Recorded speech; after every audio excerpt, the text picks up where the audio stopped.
భారత్ ప్రజలకు ఇస్రో హోలీ పండుగ ముందుగానే శుభవార్త చెప్పిందని చెప్పాలి. ఇప్పటి వరకు డాకింగ్ టెక్నాలజీ అంటే ఒక ఉపగ్రహం నుంచి మరో ఉపగ్రహాన్ని అనుసంధానం చేసే విధానాన్నే డాకింగ్ టెక్నాలజీ అంటారు. ఇది మొత్తం కూడా స్పేస్లో జరుగుతుంది. అంతరిక్షంలో ఈ ప్రక్రియ అనేది సాగుతూ వస్తుంది. ఈ ప్రక్రియ ఇప్పటి వరకు అమెరికా, రష్యా, చైనా వంటి దేశాల వద్దనే ఈ 3 దేశాల వద్దనే ఈ డాకింగ్ టెక్నాలజీ అయితే ఇప్పటి వరకు ఉన్న పరిస్థితి అయితే కనిపిస్తూ వస్తుంది. అయితే ఈ టెక్నాలజీని ఇస్రో తీసుకురావడం హర్షణీయదగ్గ విషయం అని మనం చెప్పుకోవాలి. ఎందుకంటే మరెన్నో ప్రయోగాలు చేస్తూ కూడా భారత్కి అంతులేని సేవలు అందిస్తూ వస్తుంది ఇస్రో. ఇలాంటి సేవల్లో కూడా తక్కువ ఖర్చుతో అంటే విదేశాలతో పోల్చుకుంటే తక్కువ ఖర్చుతో కూడా ఇస్రో సేవలు అందిస్తున్న పరిస్థితి కనిపిస్తూ వస్తుంది.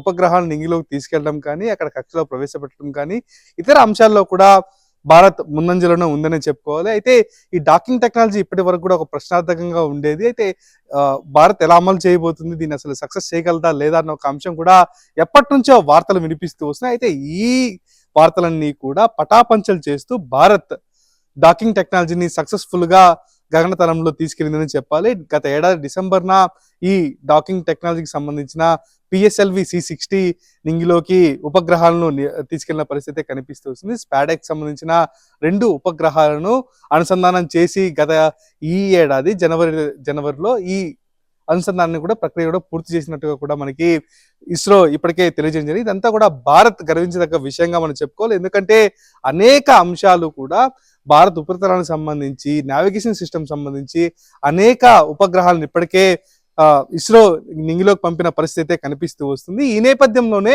ఈ డాకింగ్ టెక్నాలజీ కూడా ఇస్రో తీసుకురావడం మాత్రం హర్షించదగ్గ విషయంగా కూడా మనం చెప్పుకోవాలి. ఎందుకంటే డాకింగ్ టెక్నాలజీ అనేది అంత ఈజీ విషయం కాదు.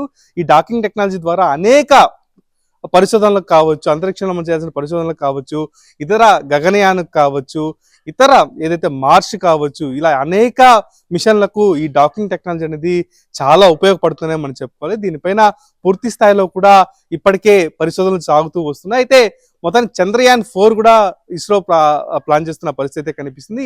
ఈ చంద్రయాన్ 4 కూడా ఈ డాకింగ్ టెక్నాలజీ ఎంతో ఉపయోగపడుతుందని మనం చెప్పుకోవచ్చు. ఇప్పటికే చంద్రుడి పైన ఉన్న కొన్ని ఉపగ్రహాలకు కూడా ఈ డాకింగ్ టెక్నాలజీని వినియోగించి దాన్ని మళ్ళీ రియాక్టివేట్ చేసే విధంగా కూడా ఇస్రో చర్యలు చేపట్టే అవకాశం అయితే కనిపిస్తుంది. మొత్తం మీద ఈ డాకింగ్ టెక్నాలజీ అనేది పూర్తి స్థాయిలో సక్సెస్ కావడంతో మనకి హోలీ పండుగ ముందుగానే వచ్చిందని చెప్పుకోవచ్చు. ఇప్పటికే ఇస్రోలో ఈ సంబరాలు మొదలై భారత్ వ్యాప్తంగా కూడా సాంకేతిక నిపుణులు పండగ చేసుకుంటున్న వాతావరణం అయితే కనిపిస్తూ వస్తుంది. ఎందుకంటే అగ్రగామిగా మనం 4 దేశాల్లో ఒకరిగా ఇప్పుడు నిలిచాము. ఇప్పటికే స్పేస్ టెక్నాలజీలో భారత్ తీసిపోయేది లేదు, భారతే అగ్రస్థానాన్ని అధిరోహించబోతుందంటూ కూడా ఇస్రో పలుమార్లు ఇప్పటికే చాటి చెప్పిన పరిస్థితి. ఇప్పుడు ఈ డాకింగ్ టెక్నాలజీ కూడా తక్కువ ఖర్చుతో దీన్ని తీసుకురావడం, స్పాడెక్స్ దీనికి సంబంధించిన ఉపగ్రహాలను అనుసంధానం చేయడం మాత్రం యావత్ భారత్ హర్షిస్తుందని మనం చెప్పాలి.